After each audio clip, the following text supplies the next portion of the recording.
thinking of your Kihon, okay? So I'm the uke. We start, I'm using the Kihon scenario to get there, okay? And he goes, and he has Kotegaeshi. You're gonna recognize Kotegaeshi. Got it? It's no different than we're grappling, right? We're over here and I get his wrist and he recognizes crap. He should not just bend over and do that. Do you understand? Okay, so same thing in here. Yes, we're starting from here, but once you got it, I'm countering his technique. Okay? And I'm going to attack at another level, going under into the leg.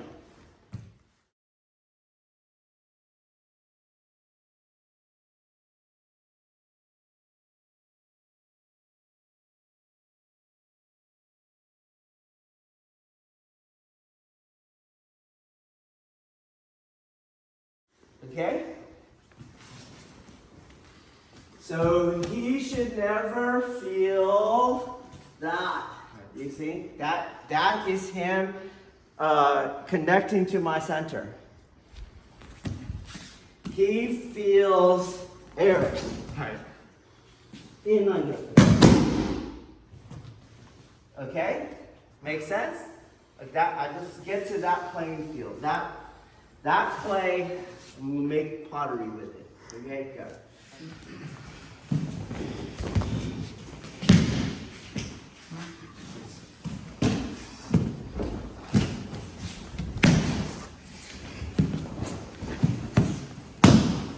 So let's go back to the Kihon, right? I'm here. I feel everything's working good, okay? And from there, I go to this next control point. Do you see?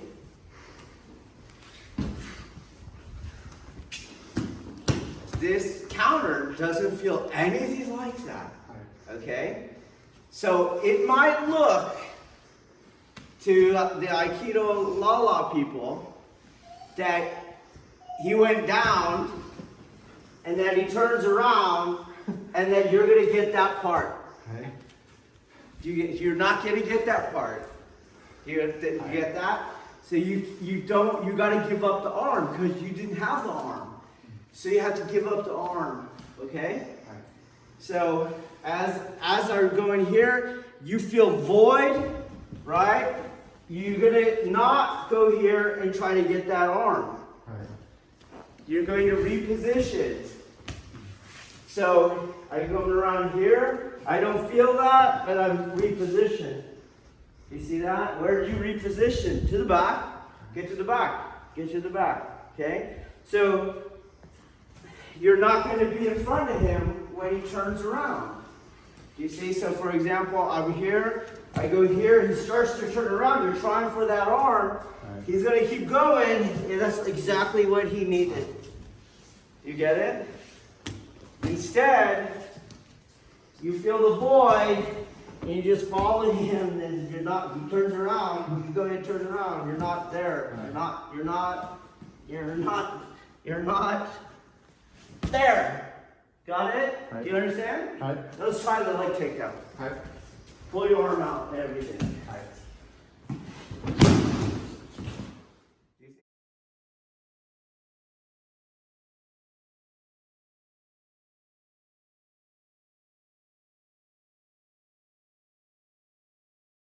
Right. So you prioritize positioning.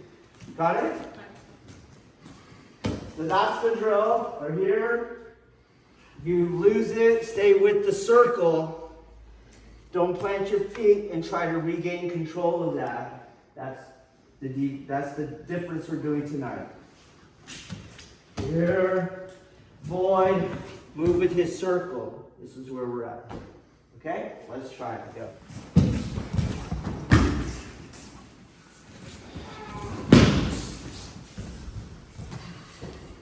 So again, I know that you're thinking, he turns around, you're gonna get that. You're not gonna get it. Stop it. Okay? And this is now, because he's trying to rip this hand out, attack, bring his shoulder in. There's the knee attack. Got it? Right. So you're not gonna freaking get it. And if you did, it wouldn't be Aikido, because you're contested. You see? So what we're doing instead, he countered. He's going around. I reposition. You see? And now I attack the back. So I'm here, and I'll just sit on his head. Okay?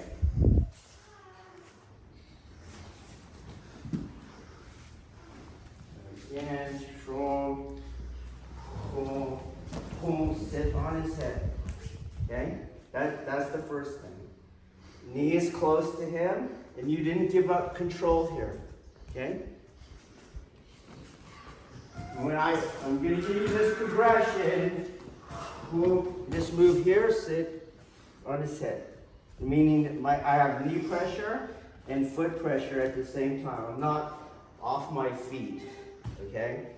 Just close contact. So let's get there, and then we'll build on it, okay? All right. You okay? All right, so you're doing the same thing. Oh, I felt the counter. I come up here, I kneel down. Okay. The next thing is to keep control of the arm. You want to be distal, so you don't want to let that happen. Okay. So watch how I do this as he's trying to counter. When you try that other technique, that's what allows him to pull the arm towards him down. Okay. Because you're pushing down. He pushes down, and now he's in the knee bar, okay? In this technique, this arm goes here. Do you see? And I'm controlling it distally. You have a couple options. This is one of them, right? So I'm at the distal end, and my hip is driving into him, okay, to lock that in place. Another option is a 2-on-1 from the forearm. So I'm in this. That might be necessary. He's really strong when you're here like that. Okay? So I can use my forearm. I can do a 2-on-1. Another one is you can leave it there and go 2-on-1 and not go to the forearm grip. Do you understand? Does that make sense? Okay. Then you'll have this lowering. So I'm gonna go from his head. And I just shave him. Do you get it? That's what I'm doing. I'm shaving him as we're going that way. As I'm keeping him tight. So I'm here, I shave, and I'm in this break.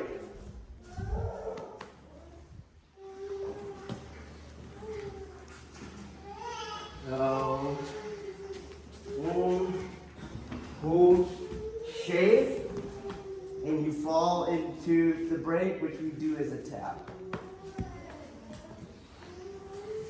Okay? You're down, okay? And when I'm here, it's very common you want to turn this foot around. Well, now you don't have the technique. Right. Okay?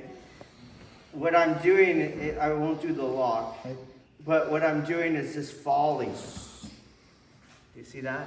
Hey. I'm not kicking this foot around because that turns my hips. Hey. So I'm just here and I just fall into it. Hey. And then by keeping your arm, you stay tight to me. Hey. Okay? So you don't have to do it fast, but I'd like to see it smooth. You see? Hey.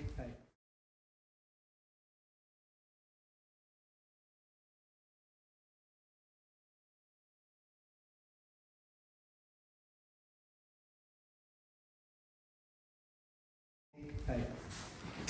You don't see me doing that weird turn, right? Hey. Okay. Let's just look at the mechanics of the technique. So he's down, okay? And okay? This leg is not necessary for the break. It does not need to go across his body. So we're not bringing it across. this leg is. So this leg is going to pin his head down. So you don't want to pull him in with your knee up, because with your knee up, he can sit up. He sits up, he starts to get out of it. You push your knee down by extending your leg. Do you feel that? Hi. So no pressure. Hi. Push it down. A lot of people bring this in to keep him close. That's not what keeps him close. You know, the arm keeps him close and you're maneuvering, okay? This goes that way. If you come back, I'm not a fan of using the pubic bone or the testicles for breaking people's arms. So his elbow at the tricep tendon of insertion is going to be broken on my inner thigh.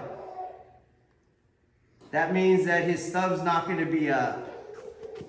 His thumb's going to be at the angle, make a thumb, that I can break this on my inner thigh. My inner thigh is going that way. My two-hand grip is going perpendicular to it as I do this. It's not going down on my stomach, like nothing. I lift up, different, look at this. I have all that range of motion to do this break, okay? So this is the variant I like. Let us make sure we have those mechanics. Right. Okay, a stronger variation of the technique, but there's more transition, and transition requires things you might not have, time and space, okay? But they might move into it, so that's why I teach these in pairs, okay? So he goes to the counter, I come in around here, and I take it this way, okay? And so I still obeying the leverage law, okay? Make sense? I'm gonna loosen it so I can drop safely. I drop the same. I might fall all the way, but I come up eventually, and then I do it this way. So my whole body, all my core and everything, plus my body weight, and the arm's gonna go. Okay, so do it again. Boom, here this way. And you just, same fall, same sumiyotoshi, I'm gonna loosen it for safety. I might go all the way, but then you come back up, and then you do it. Okay? Please do it in 2 stages like that, because I don't want you, in the street, you don't fall. The arm relieves the structural integrity, and that's why you fall. But in training, leave it loose, go down, come back up, and reset it without the inertia of falling, okay?